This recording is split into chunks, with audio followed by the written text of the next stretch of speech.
Good morning.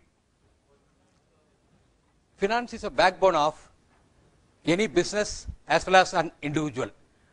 Without finance, we will not be able to even start a venture. We cannot live in this world.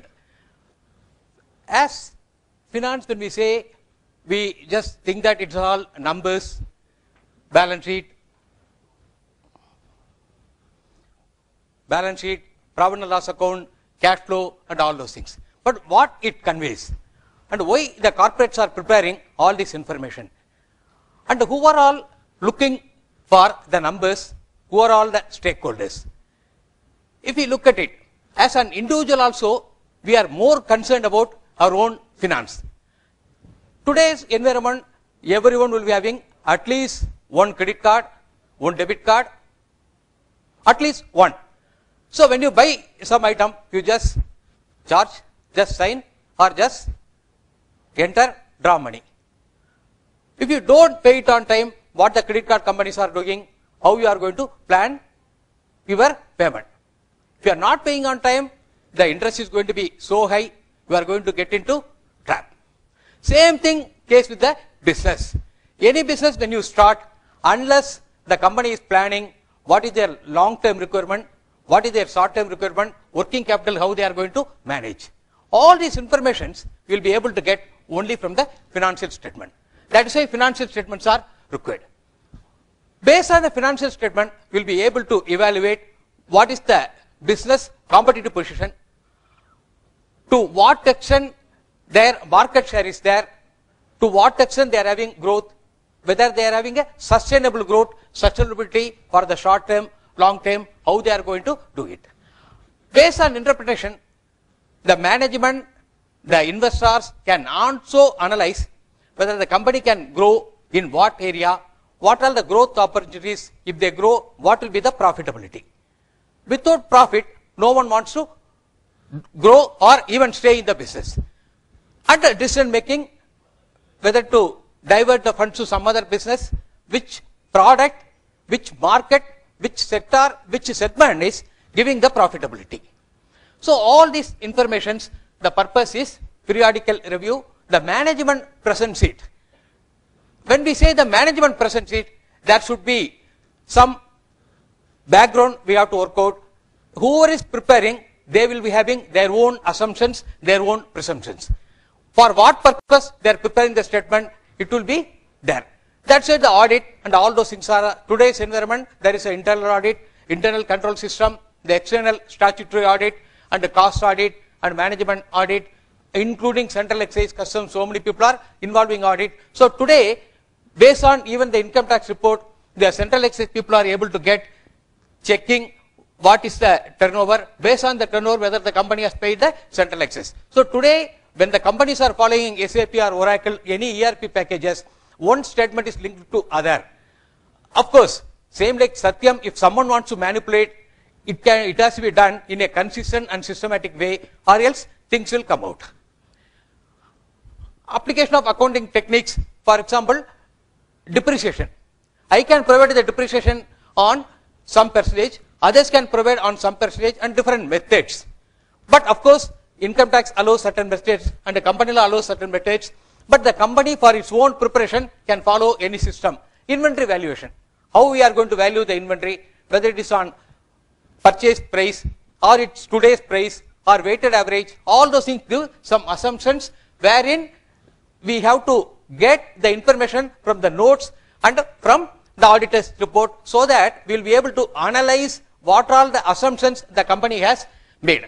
It involves producing and interpreting accounting statistical information in order to assist management, maximizing efficiency and all this. So nature of accounting information, it gives what all the economic activities it describes, and dealing with information most relevant for making various types of decisions. Whether the company has to borrow. For example, the company might have applied for working capital.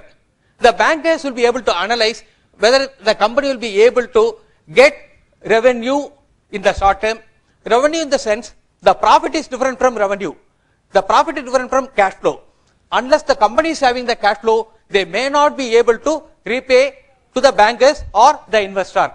So the analysis of factors that drive unit cost in each of firm's activities, divisions, units, strategic business units.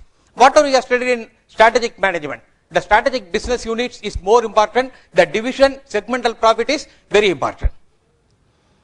So now basically the accounts are financial accounting, cost accounting and management accounting. Financial accounting deals with the company's income for a period. It can be monthly, quarterly, half yearly and annual.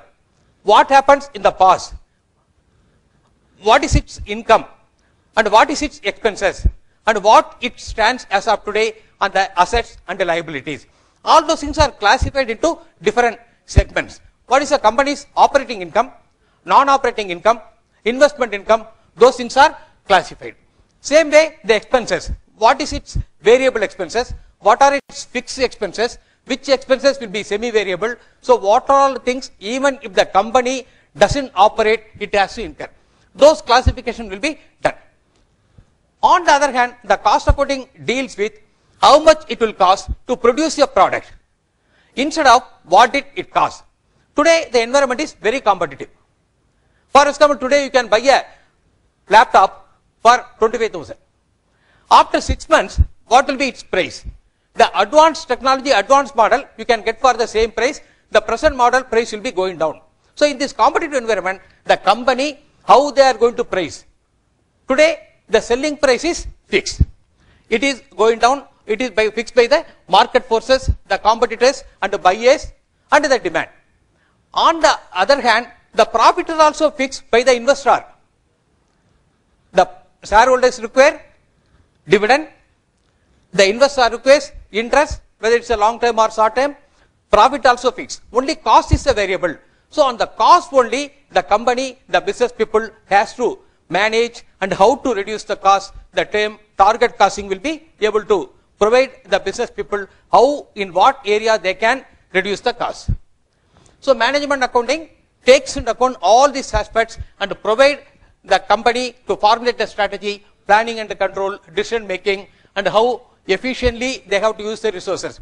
Whether it's the human resources, whether it is machinery, equipment, plant, how important it is. Safeguarding the tangible and intangible assets, including company's brand value, company's all assets, whether it is tangible, intangible, machinery, stock, and what will happen in case of any unforeseen circumstance comes, whether they have to take the insurance. For in the name of protecting, if they take over insurance, they have to pay the premium. If the premium is high, it will be having impact on the profit. And in any other way, can they mitigate the loss? Can they coordinate with other companies and able to reduce the loss? Safeguarding the tangible and intangible assets, including the brand value, image and all aspects. And corporate governance and internal control. Today, India Ministry of Corporate Affairs emphasize the corporate governance and it has been brought into legal way also by amending the listing agreement with stock exchanges. Clause 49 of the listing agreement has been amended and Ministry is giving so much significance, so much importance to corporate governance. Today, environment, the companies are looking at not only the bottom line, 1P, triple P they are looking at profit, planet and people. Unless the profit is there, the business will not be able to survive. Unless the planet exists, the environmental protection, all those things there is no long-term growth. Same way the people, the human resource management, all the three are required for the business, which will be revealed by income statement. Then position statement is a balance sheet, where it stands, what is its long-term assets, what are all its current assets, how the current assets will be able to meet the current liability, what are all the owner's funds, how it is standing. And the cash flow statement, how much cash is generated in a particular period. The company can have huge turnover. The company can have huge profit. But if it doesn't have the cash flow, the company will not be able to survive for short term. So the beginning cash balance and the ending cash balance reflects in cash flow statement. For example, the company can have huge inventory. In the end, if they are reducing the inventory, they have generated funds by selling the opening inventory. Even though if the current sales, current production may not be high, they may have a cash flow, though the profitability may be less. Same way it can be the other way, the company can have higher sales, but if the inventory in the end becomes higher, they may not have cash flow because they have paid or paid to the creditors or suppliers for buying the inventory. So all these statements are interlinked. So from the profit and loss account and trading account, we will be able to get how large the firms claims, how much is the volume. For example, take any supermarket and what is their turnover. So whether this turnover is comparing with in the same way, same location, same area, what is the other person's turnover? Take cement companies. What is their turnover of the cement companies, whether they are large, how much their market share is there. Based on the turnover, we will be able to get how much is the profit, the gross profit. What is the gross profit ratio, how much they are making. So whether they are profitable compared to the other businesses. And what are the profitable levels of each organization in the industry. Normally from the industry organizations, we will be able to get industry profitability, industry numbers. Even though it may not be 100% accurate, it will be providing us the guideline. Based on the industry averages, we can verify whether our company, whether our organization is in the right direction or it has to improve. When compared to similar organizations in the same business, whether the organization is making higher profit or lesser profit. And what all the trend of profitability, whether it is growing. The turnover may be increasing. Assume that the turnover is increasing by 50%. The profitability should increase more than 50% because the fixed expenses have been covered. Unless